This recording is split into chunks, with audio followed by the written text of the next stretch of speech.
Welcome to the Scaling Tech Podcast, the podcast for growing engineering teams. As always, this episode is brought to you by agilityfeet.com, providers of technical staffing and software development services in Latin America for clients globally.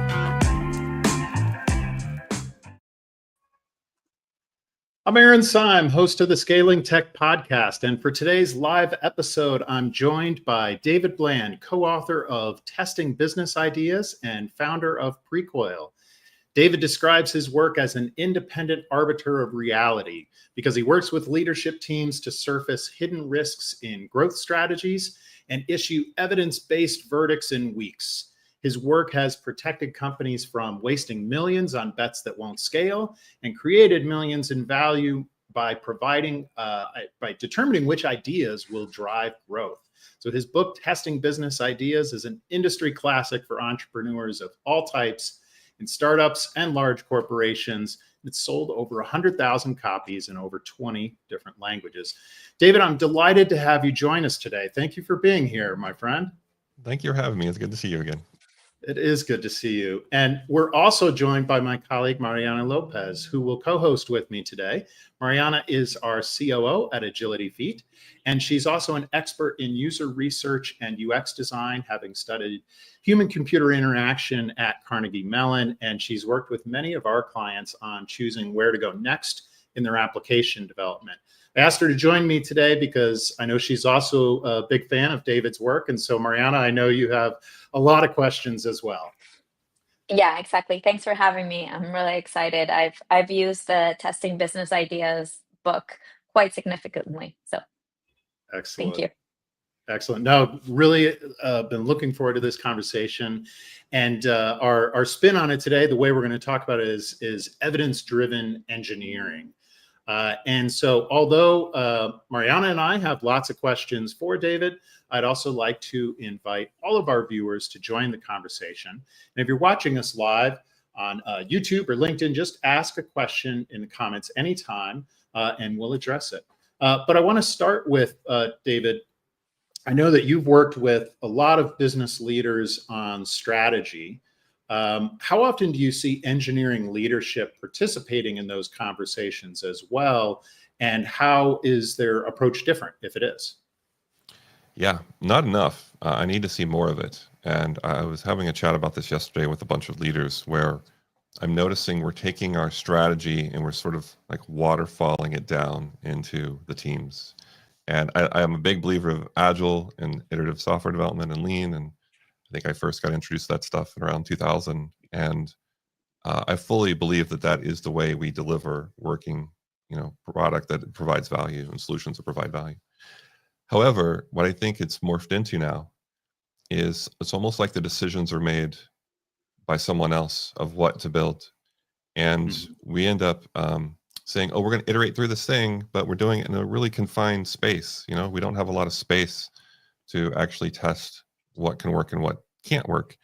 And so I'd like to see more participation from engineering leadership early on. And the way I view that is almost like through three circles. So I call it desirability, viability, feasibility. And so feasibility is a lot of the, can we build this? What are the risks about delivering this? And that's usually where engineering shines. It's not exclusively where they shine, but it's usually where you can provide all your expertise about the risk.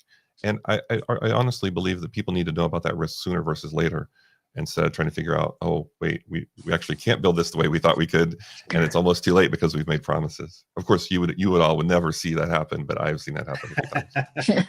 No, never. I like how you framed it there too, in terms of saying that it's iterating within a constrained space. And so I guess for engineering leaders in particular, that space that they're, the way I hear that anyways, is that the engineering leader is kind of the one constrained within that space. They can iterate within here perhaps, but only within these bounds maybe that are set by the, set for them. So, maybe let's kind of start next with telling us a little bit more like what you would describe as evidence-driven engineering looking like. Well, it's very much connected back to hypotheses and assumptions. So when you think about, are we going to build something? There are kind of three big questions I ask. One is, do they want this or do they need this? Which is a lot of desirability risk. It's a lot around the customer, unmet needs, all that. Usually it's user research, designers, marketing, sales. There's a bunch of people that can talk about that type of risk because they're very connected to the customer. The next theme is viability, which is a lot of should we do this? And that's around costs and revenue, usually product, although product can play in multiple zones. But product is there, accounting might be there, finance, people are like, does this make sense for the organization to even work on? And we're going to move the needle in some way. And then feasibility is a lot of the can we. It's can we do this? And yes, that's where engineering plays a big role. Also, you might be collaborating with safety, compliance, legal, regulatory risk, anything that's going to prevent you from actually executing on it. And so when I think about engineering leadership, you need to bridge that gap between the other two. And quite often what I'm noticing in companies is that engineering isn't the biggest risk anymore. You all can build almost anything. A lot of the things failing that I see inside companies are failing because the customer didn't want it, or if they wanted it, they wouldn't pay enough for it. And I do think engineering needs to be part of this conversation sooner versus later, versus treating it as like those three circles should be overlapping, not silos inside your org. Yeah, absolutely. So I have a story maybe I'll share, a little bit of maybe what not to do. And this would be more from a startup perspective that one of our colleagues in our team, who's a developer, shared with me. And he told me how he partnered with some years ago with a good friend on a business idea for a marketplace this was for in home construction industry. They wanted to build like a B2B marketplace, I believe. And our colleague, our developer, made a clickable prototype using an online tool, and was encouraging his friend, who was the industry expert, to get it in front of users. But his friend, the founder, resisted. And long story short, they only actually ended up showing the app to potential investors, not even customers, but potential investors after over a year of development work. And they had no customers on hand to show, just a couple of like verbal commitments of people who said, yeah, I'd probably use this. So as you can imagine, those funding conversations didn't go well. But they had a couple of conversations with investors like that. And then, the project, the startup, died, basically. So, give me a little bit of kind of your reaction to there, and how often do you still see that, whether it's a startup or in a corporate, that sort of anti-pattern? Yeah, I would say right now it's probably 80% corporates and 20% startups. And I still work with startups in Silicon Valley and kind of remotely around the world.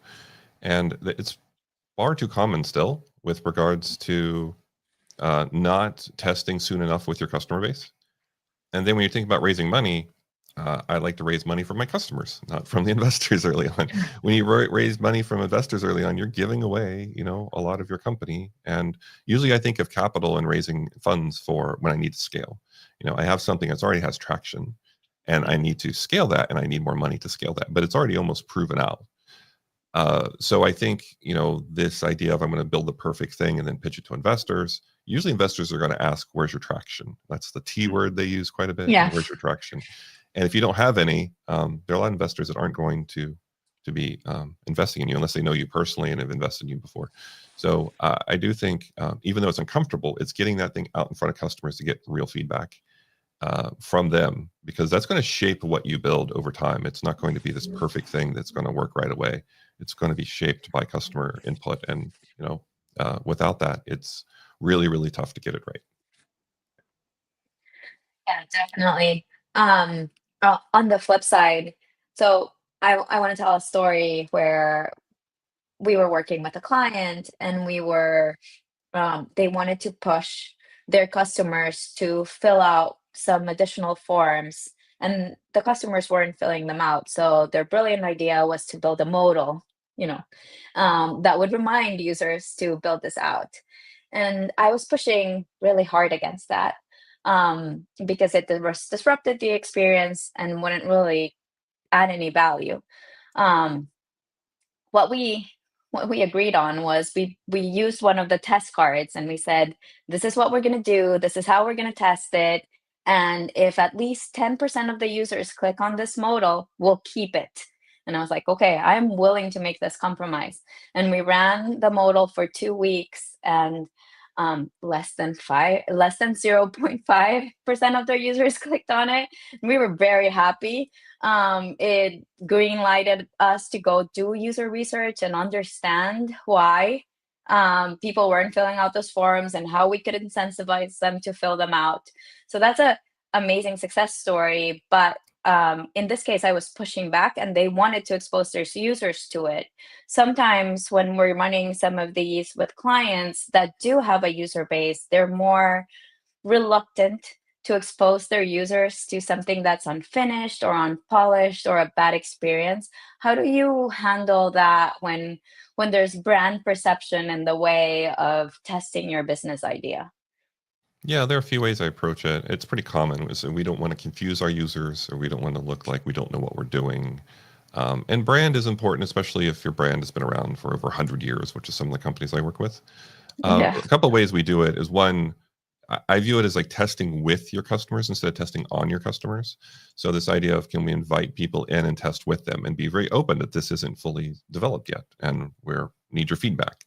And I do think that's still important to test with. And I feel B2C kind of gets this. I feel like B2B is lagging a little bit. And with B2B, we have this culture of, unless you have something polished and you're pitching, don't talk to the customer, And I do see that culture changing a bit, where it's more of, let's talk with them. Let's try to find out what other problems they have. Let's not pitch them right away. Let's actively listen. Let's do all that. So that is happening, but it's a cultural change inside companies, because we're used to just pitching them, selling them things, and not talking to them otherwise, mostly just leaving them alone. So I do see that changing. And I love that you had the success criteria in that card, because that card, the way it goes is, you have your hypothesis, you have your test, you have your metrics, so what you're going to measure in your test, and then you have your success criteria. That is the hardest box to fill out, because people don't know what to put in there. It's like, I don't know what a good test looks like, or I don't know what success looks like. And usually what I'm recommending there is talk to your leadership a bit, find out what kind of evidence they need to see to bring that idea forward. And they should have a clear idea. If they don't, this is how we end up with zombies inside the company, where they're not alive, not dead, and they live on forever because there's no success criteria. That's a different topic. Happy to explore that with you all too. But that acceptance criteria needs to be defined. Otherwise, you run the test and you kind of shrug your shoulders and say, well, I think that worked. And then you move forward. And you really need to come back and say, okay, did that actually support or refute the hypothesis or the evidence? Does it support or refute it? And that discipline needs to be in place. If you don't write it down, you're not going to remember, or your brain's going to play tricks on you. We call it after the fact rationalization. So what's going to happen is, you're going to say, you know what? We needed 0.5% people to click on that. And you're like, no, we said 10%. And like, no, 0.5, that's fine. That's enough for us. So you do have to write it down, or your brain will it's a bias there. You'll just basically buy into it no matter what happens. Definitely. Go ahead, believe Mariana. it makes everybody accountable on the team, and then you can go back and you can't rationalize your way out of a bad experiment, which is really what you want, right? When you run these experiments to sift through the good ideas and the bad ideas. I'd love to hear more about zombie projects. Could you walk us through what a zombie project is? And how? Yeah, I think we've all been around them or been on them, unfortunately. And it's usually, they keep pivoting no matter what, they just meander through the company. It's something we work on, but it's not driving meaningful revenue, but no one kills it because no one wants to kill it. So there's probably an element of sunk cost fallacy there too, where we've invested in it and we don't want to see it fail. And it's usually from leadership. I've had teams say, this doesn't make any sense anymore, we shouldn't work on that. And leadership would respond with, yeah, but what if we give it a little more time, or a little more money, or put a few more people on it? Maybe it'll work then. And so there's this reluctance to let things go. And so having a process or having a system where you say, look, we're going to review this thing at this date. Here are the metrics we're going to look at. If the metrics aren't where we need them to be, we're either going to pivot that thing in a different direction, or we're going to kill it or park it or punt or compost or whatever the word is, shelve you use, but you're not actively working on it. And what I've noticed is companies don't have that process in place. we have a lot of a process of starting things, but we don't have a good process for killing things that we shouldn't be working on. So unfortunately, I was writing about this yesterday. I don't think companies die because of one big bet. They die because of all these like undead half bets they have, like permeating their company, and those just suck morale. They suck time, money, resources, energy, and you don't have a process for just stopping and working on them. So I do think, unfortunately, I have little assessments I do and such, and I have a process where we try to go after that. One of my current clients, we've saved $12 million this year by killing off 43% of the projects they shouldn't be working on. $12 million just by killing off stuff we shouldn't be working on. So there is a real impact to those. And I think we need to understand the symptoms, understand when we're working on one or we see them, and asking those questions of, why are we still working on this? Is there a way to kill this off? What does success look like? And if you don't have good answers to that, you have to start to question, is this going to work here? Because I just think it's really hard to be successful when you have that drain, that organizational drag on your company. Yeah, absolutely. Yeah, I am a master at rationalizing after the fact, unfortunately, as Mariana probably knows about me. But it's hard to do. So I think having those written down in advance and are super important.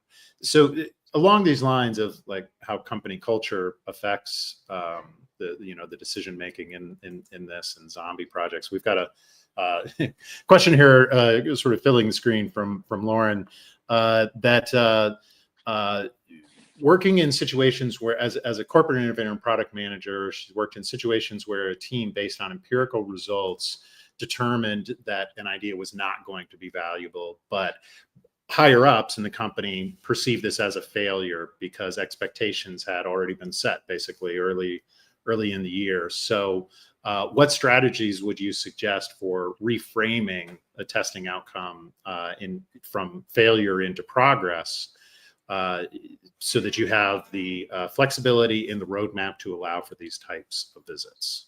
Thank you, Lauren, for that question. Yeah, with regards to the process I use it's called EMT, extract, map, test. So we look at what a roadmap is, and we'll say, what kind of risk do we have in this roadmap? So the questions I ask are, what would have to be true for this to work? What would have to be true for this to work? And we break those down, and we just ask those questions. Now, I imagine when you ask those questions inside your company, you're going to hear things that sound, that map back to those three themes: desirable, viable, feasible. They might not be worded exactly in those words, but they're going to be things that are the do they, can we, should we questions. These things have to be true. We have to have enough customers. They have to have the need. They have to be able to pay enough. We have to be able to build it at a low enough cost, all that. So normally what I do is I'm not trying to make people feel defensive. I'm just saying, what would have to be true for this to work? And some things you don't test. Some things are you just go do them. But the things with uncertainty, you should have answers to those questions. Like, what would have to be true? Oh, well, here are the things that would have to be true. Great. Do we have a plan for addressing those? And quite often we don't. We have sprints and we have a roadmap, and it's all acting as if things are going to work out and we're going to deliver this stuff, and we're treating it almost like requirements. Mm-hmm. And so what I'm trying to do with companies is say, look, what are the things that would have to be true for this to work? What's our plan? What's our learning plan? Sometimes we call them a learning plan. Sometimes we call it an experiment plan. But what is our plan to address those? And what we have is just a little spreadsheet that has desirability, viability, feasibility risks that we all said would have to be true for that to work.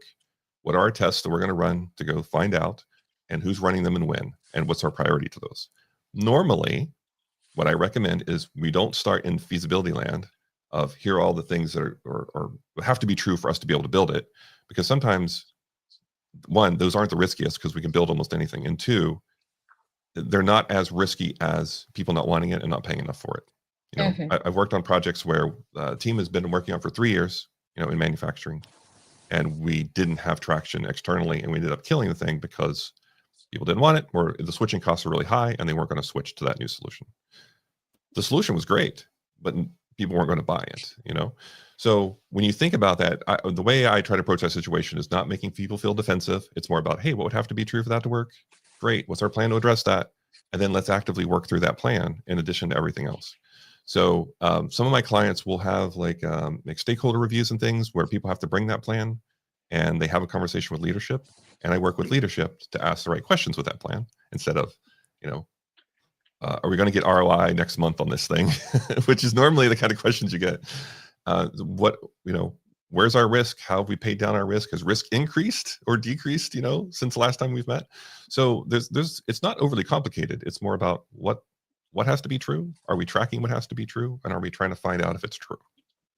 I really like that framing around it, because it, as you said, you're trying to make sure that they're not feeling defensive about it. So what would have to be, what would have to be true for this to work? If,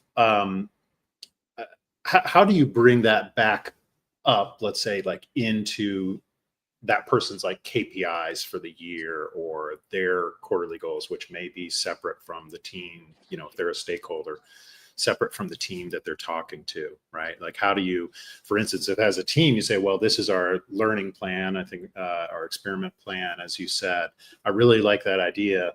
But if you're calling something an experiment that somebody, put in their annual review with their supervisor that we're going to get this done this year, then they don't really want you to experiment on it, right? There's some misaligned incentives there. So how would you kind of bring that back up into that sort of like KPI or expectations for people so that teams can work in this way?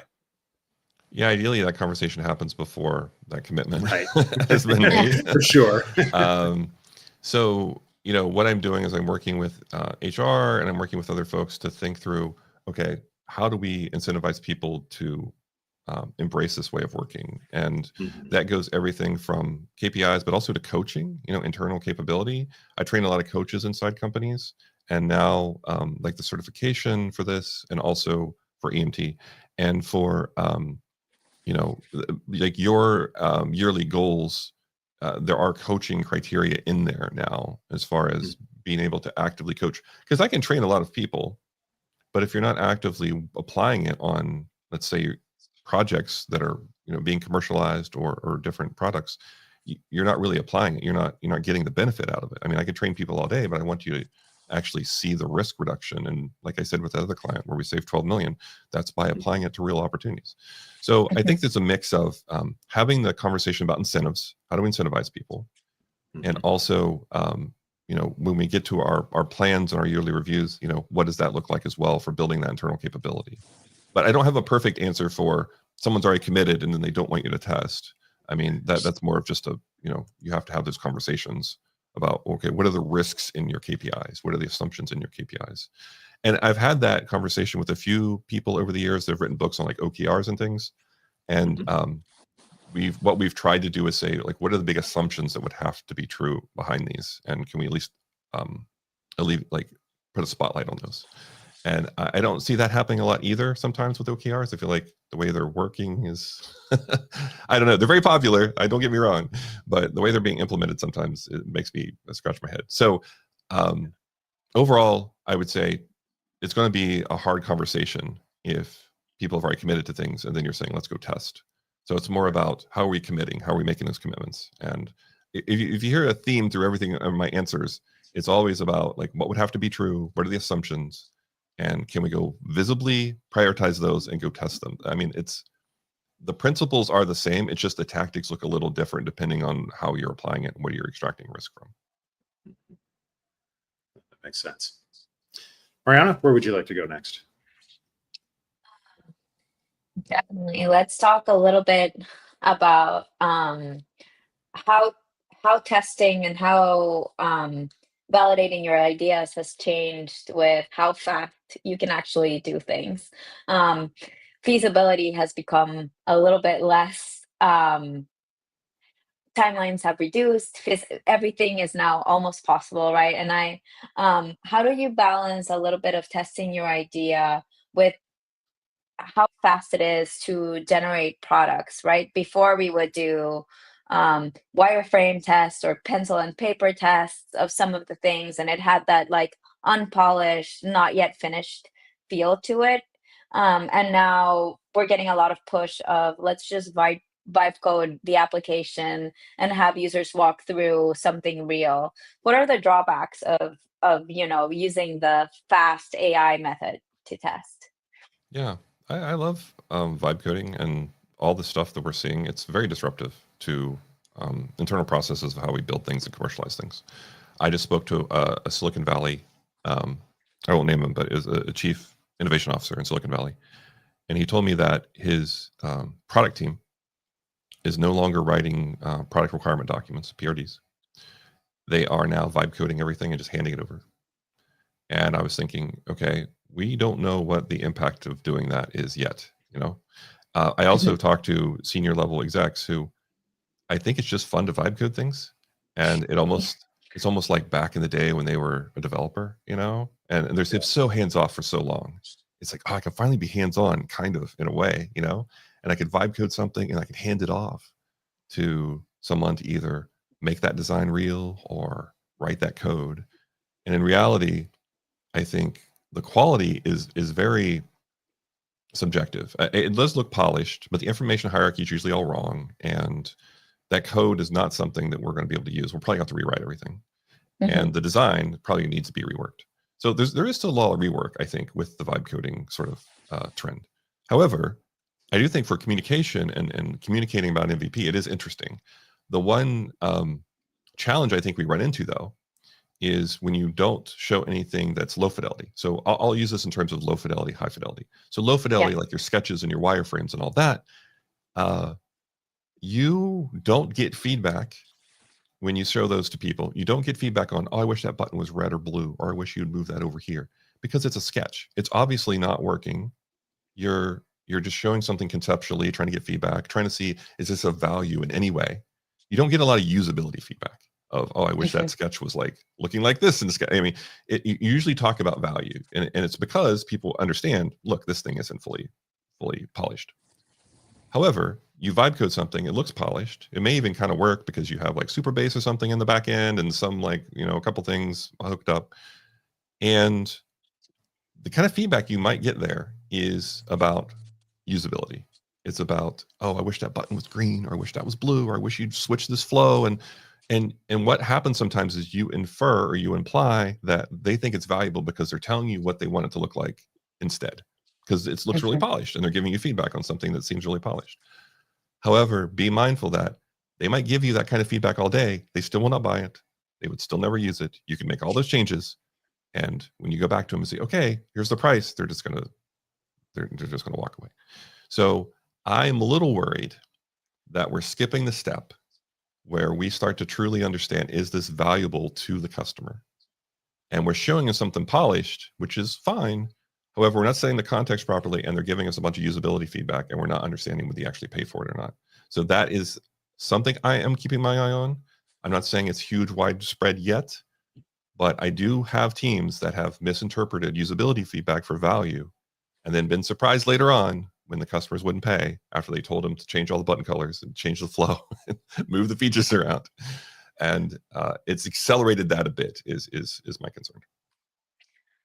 Awesome. I also heard there something that sounded interesting, and I hadn't really thought about it, but with like the vibe coding, which I admit I'm a big fan, you lose that sort of like blank page. So design is reworking something to create the information architecture, but there was already a bad information architecture to work from, and engineering is working on fixing the code, but there was already bad code to start with, which I can see a pitfall there as well. Yeah. Have you seen any of that? I mean, I don't know if Aaron, have you seen that too? Because I do think there's a lot of rework happening that we're not openly talking about within this code push. No, I definitely agree, and I think people are starting to talk about that a little bit more. And I think it's a challenge. I mean, I as someone who's also been hands off from engineering for a long time, I love the idea of being able to vibe code things, but I think there's a challenge. I don't know if it's more or less if the person, like the executive in question, had an engineering background in the past or not. I could argue that either way, maybe, but there's still a challenge of well, it looks like it's 80% done. So, and if we want to do like A/B testing, maybe just push it out there, right? But that doesn't mean it's scalable. And so I think there's a lot of challenge with. There's always been some challenge with trying to push ideas out for engineering managers of at what point do you push it out? What level of technological maturity, or immaturity can we handle in this for the sake of testing the ideas? And it feels like vibe coding has a potential of making that worse, right? Because it does give the impression, visually at least, of being more complete than it is from a DevOps perspective, let's say. It's not necessarily a new problem. It's just Right. it's been Right. accelerated, and it's Yeah. been much more popularized. So back when we were building, MVPs, which we call minimum viable products, which that term has been used all kinds of different ways now. However, one of the things I would always say early on is like, look, you determine what's minimum, but the customer decides if it's viable. And we would go through this process and we would learn, and I would say, look, these are built for learning. We're building this MVP to learn. And if we learn what we need, we might throw it away because it didn't work. We also might throw it away because it worked, because what we have is not going to scale and it's not wired up in a way that makes sense. And so we have to throw away what we've built that works. And people have a hard time with that sometimes, Yeah. I don't know how many have vibe coded products. You're like, oh, this thing doesn't quite work, but I really don't want to click the delete button yet. We're going to become like digital hoarders. We're just going to hoard all these vibe coded things we've built that we pay however many much a month for the credits or whatever, because we have a hard time throwing away. I used to do these workshops where we would just sketch out ideas, and I would say, don't talk, sketch out your ideas as fast as you can. And then we're going to pick your favorite one and wad it up and throw it away. And people would not want to wad up and throw away their favorite idea. It's like, oh no, that could be a really good idea. It's like, you just came up with this 30 seconds ago, Right. but like, oh, I'm already sure. Like, we fall in love with it so quickly that I'm a little concerned that we're not going to throw away the stuff even then it works. Like, I have some vibe coded stuff out there, and I have no problem throwing it away and having it rebuilt the right way if I get the right signal from the market. And I don't think a lot of us are going to take that approach. I think we're going to cling to it, or we're going to try to scale it, and see how that works. But I think you have to be willing to throw it away if it works or if it doesn't work. So let's talk from the engineering manager's perspective of what, in order to help determine that, right? So we've got in the idea card that you and Mariana were talking about, we list our success criteria, which is kind of also, what are the metrics that we're looking for to determine if we're going to throw away this idea or not. So to gather those metrics, we probably need some instrumentation built into the application in order to do that, right? So what kind of instrumentation do you recommend engineering teams build in? How can they help support the business and make it easier for them to test those goals? Because maybe if it's easier for them to test the goals, they'll be more likely to put in a learning plan, for example. Yeah, well, I think having instrumentation is important. Now, you will have to check with security and such to see, if I go out and buy Mixpanel, which I love Mixpanel. I've had some of my bigger corporate clients say, no, we're not going to use Mixpanel because we don't want our information going through their API. Valid, I don't personally agree with that, but do you have anything that's like Mixpanel internally we can use? That's usually my next question. But having something where you can track the what. Now, be mindful that we're only tracking the what with quantifiable information. So what people click on, what they did inside the application, that's all the what. We still need to find out the why, and that's more qualitative. And we have to figure out, that by talking to them normally or having other things where it allows us to have a conversation with them. So I would just, my advice to engineering teams would be, don't over optimize on the what. Because I see as companies just go way too advanced on all the A/B testing and everything, and then completely neglect talking to customers on why they did a thing. So we're making these big bets off of what they did, but we don't know the why. And it's like, oh, well, they clicked on this part of the app and they reserved a lot more hotel rooms this time.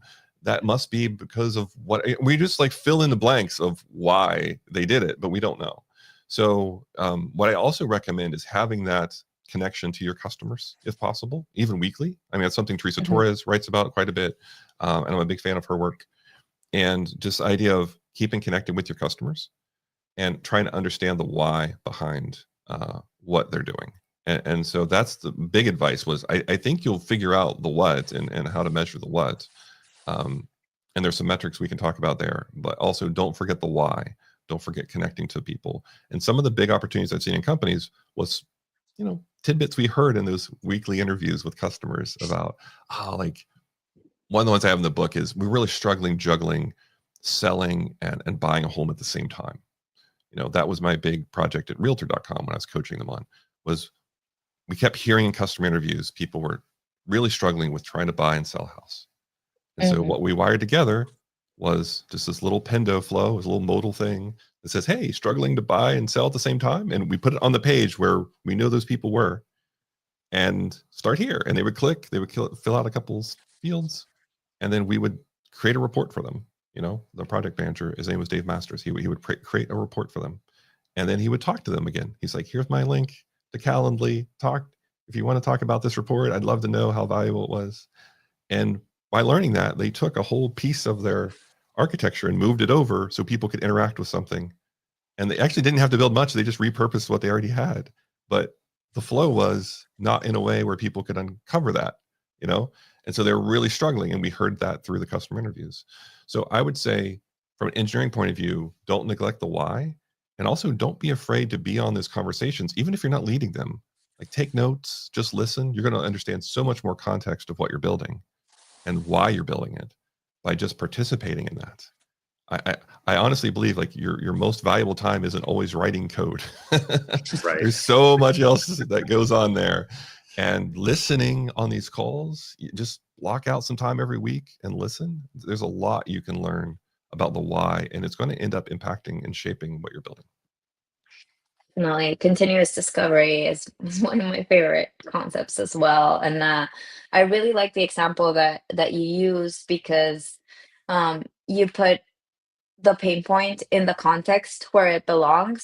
Sometimes when you implement these continuous discoveries, you fall into the trap of the users that are always willing to test, and they don't really have all the problems that you might be trying to find. So that was an excellent example of like finding the right user in the right moment. I don't know if you have any other tips of like when you're trying to test a business idea, how to find which customers to talk to. Quite often, it's not an overall segment. It's not your just.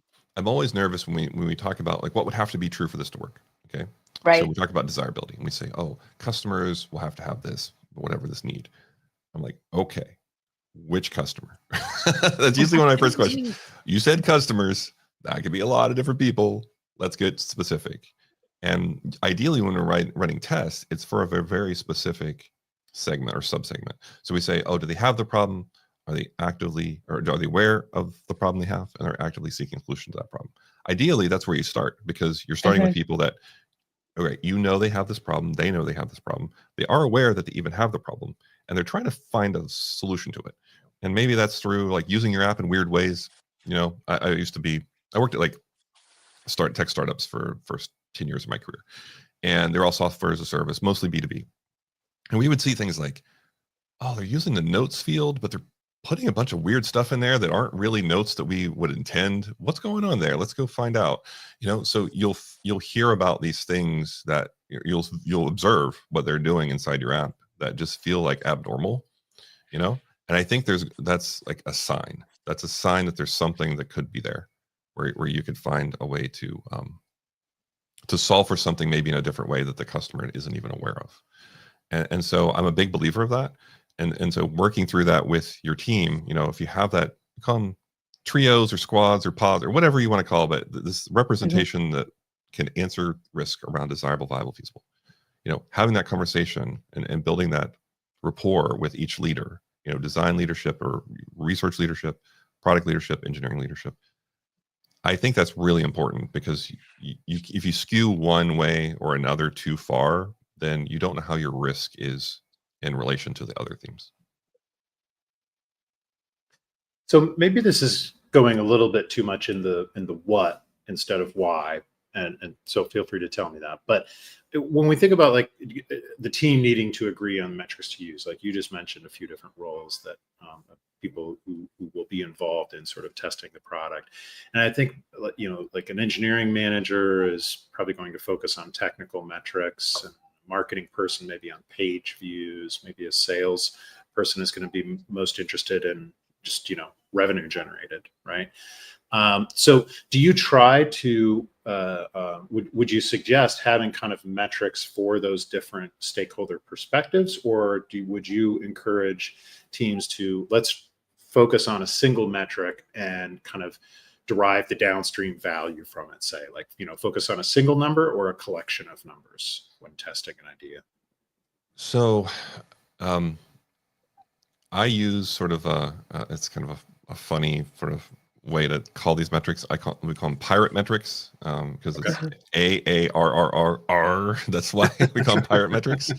So what I've seen is those three leaders end up owning different pieces of those pirate metrics. So pirate metrics, the way that they're framed from a quantitative point of view, is acquisition, activation, retention, and then depending on your company, it could be referral revenue or revenue referral.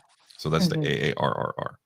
There are things, if I went to your company and I went to brought your engineering leadership, your design leadership, product leadership together, we could say, what does this mean for our product, like our solution? What does it mean for people to be acquired? Oh, well, we're bringing them in from like Meta ads or Google ads or word of mouth or whatever that is. Okay, what does it mean for them to become active?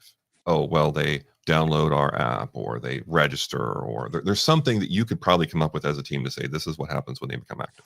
Great.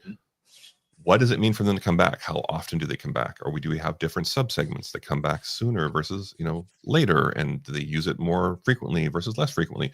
You'll have like these subsegments of customers that use your app in different ways. Okay.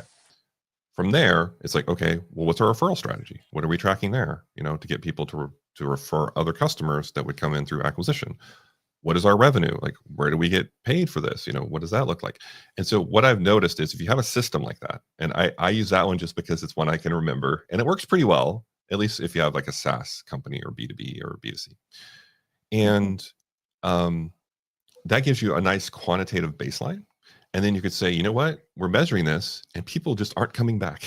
It's like they come in, we acquire them, they become active, and then they're never seen again. It's like, oh, we could spend all our days working on acquisition activation, just pump more people in. But if they're just going to churn out just as fast. One team I worked with, the most popular link on their page was, how do I cancel? That is not a great sign. That's because people are not seeing the value in what you've built. So let's focus on retention. Like, let's run some quantitative experiments inside the app. Let's also talk to people and understand why they're churning out, And so I think you need the system in place first, right? You need to be able to have a baseline, but then you singularity focus. You focus on a specific area that you need to troubleshoot. And I think I made my mistake earlier where I was like, oh, you just march down the path and you build up this whole. No, it's more of, if we get a baseline in place, we can start to see like, where are we losing people? Sometimes it's further upstream. Sometimes they don't even activate. We're driving a bunch of people to a page, they don't even sign up. Well, there's something wrong with our value proposition or our call to action, or like, are we driving the right kind of people to that page?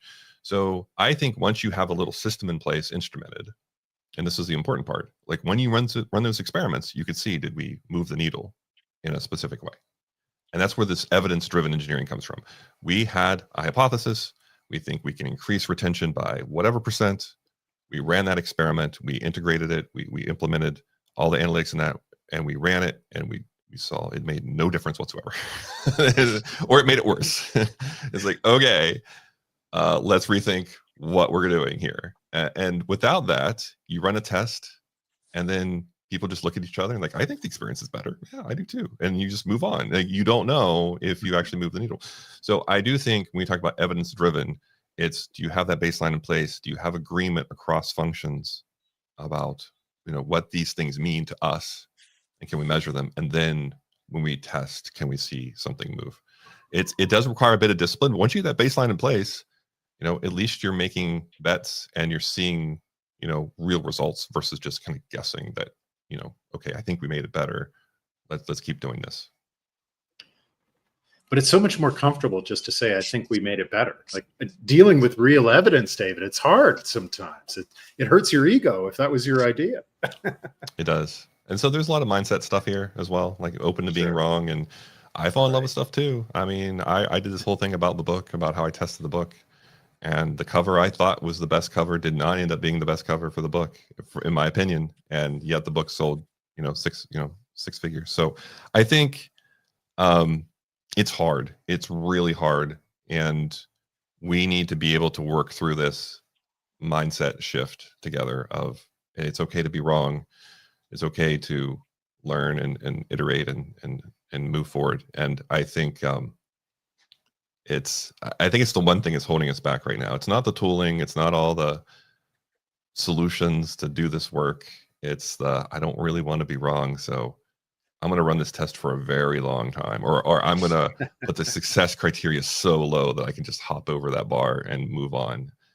I think there's little ways that we're seeing why people don't want to do this. And it's mostly because they just don't want to be wrong.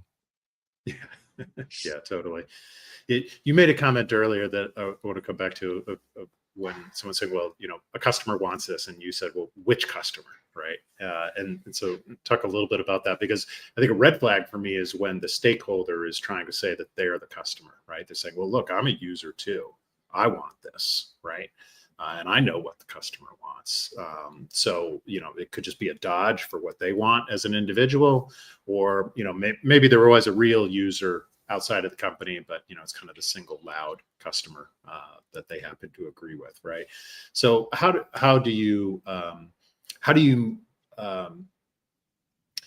can an engineering leader help sort of mentor that person to work with them on, defining that customer segment, let's say? Well, there are a couple things there. One is, how far removed are you from your customer? Mm-hmm. So, so I work with really complex businesses, and, we go through this OEM, or we go through this like channel partner, and then we're taking their word for it that they know their customer.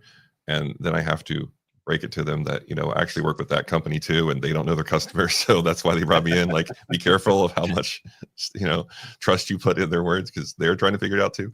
So sometimes it makes sense to say, can we go to the end customer and just talk to them or get some evidence? Even if we're never going to sell directly to them, can we go and figure out, is there any evidence whatsoever there?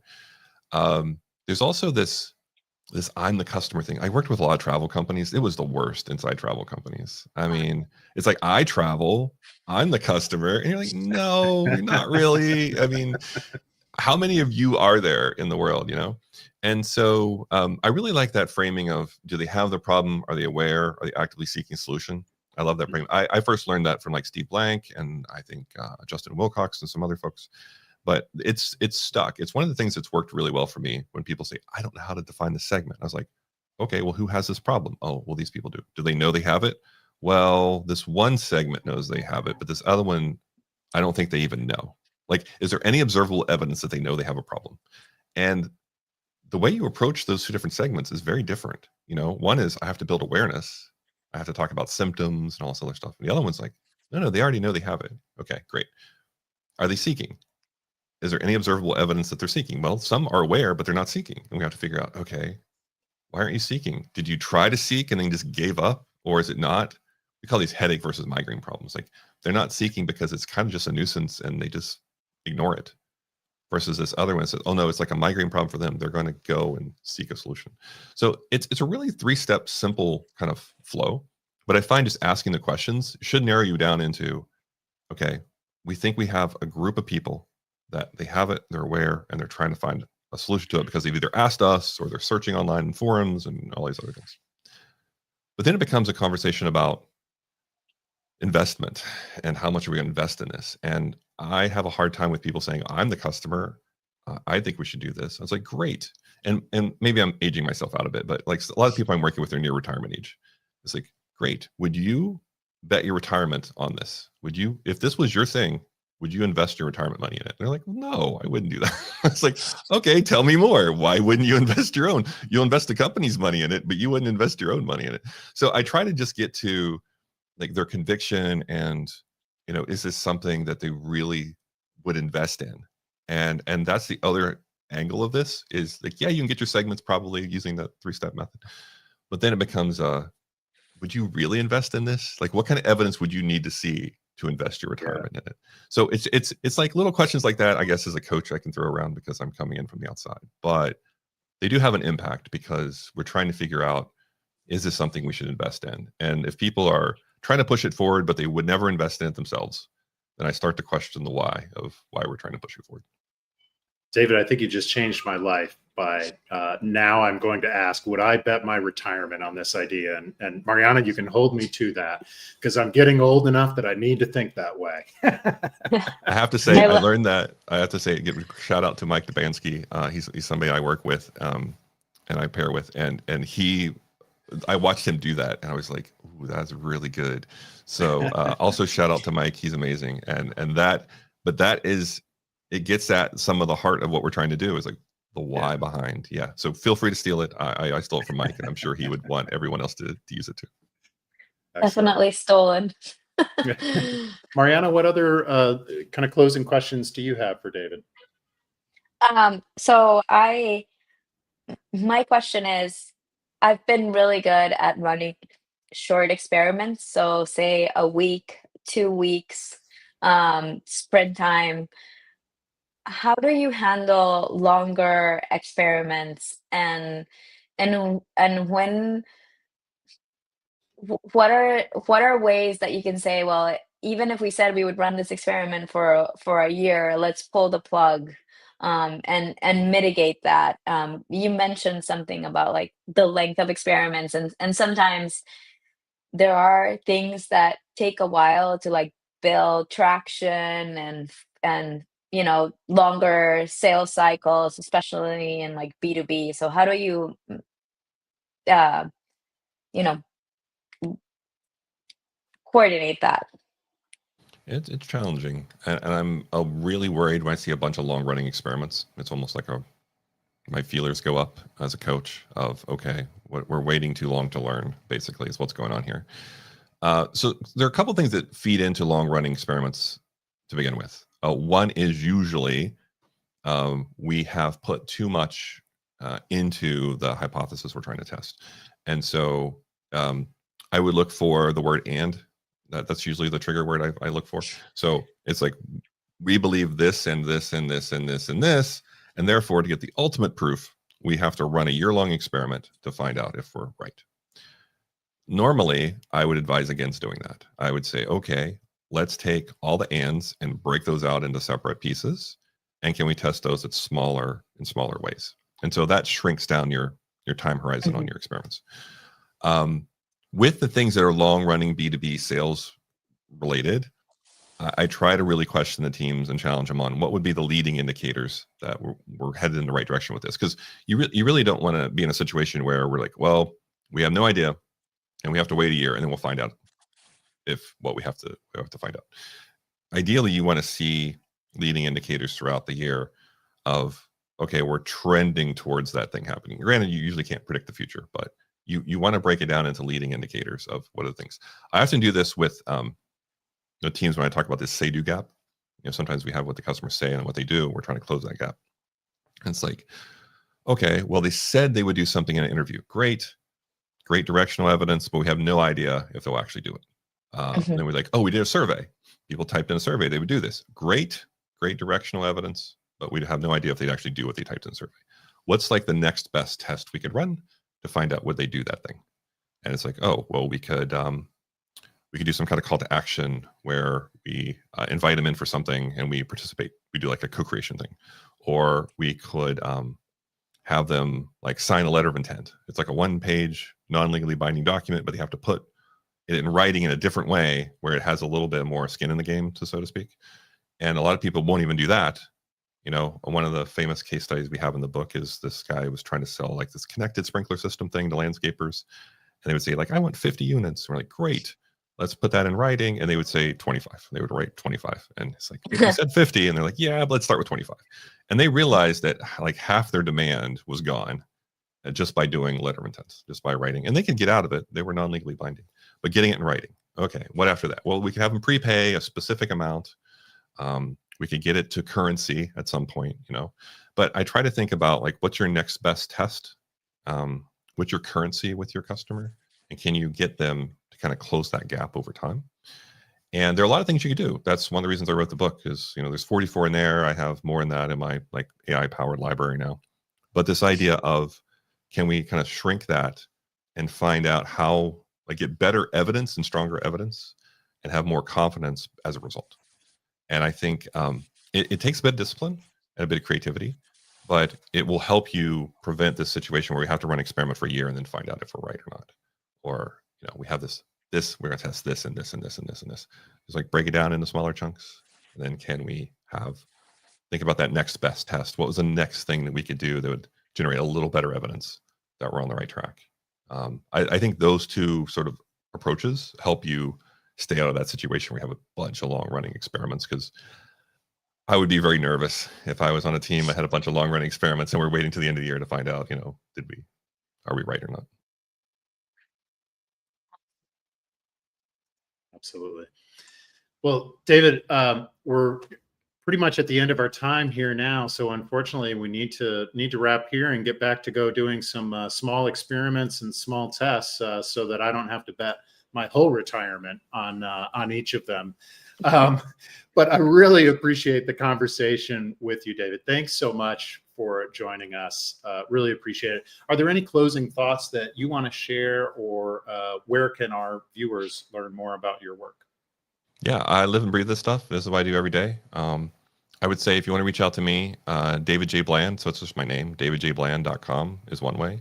The company is Precoil, Precoil.com. We have a lot of free resources and things. You could always reach out to me on there. The hot one at the moment is the experiment library, which is all the tests I'm talking about today, but it's packaged in a way where you could have it power like your Copilot, your internal Copilot, and suggest experiments for you. So that's a really hot one right now. And then I'm always active on LinkedIn. Just search my name. You're probably see a bunch of memes and all kinds of posts from me. But I have a good time on LinkedIn, which I never thought I would say. I kind of treat it like I used to treat Twitter in a way back in the day.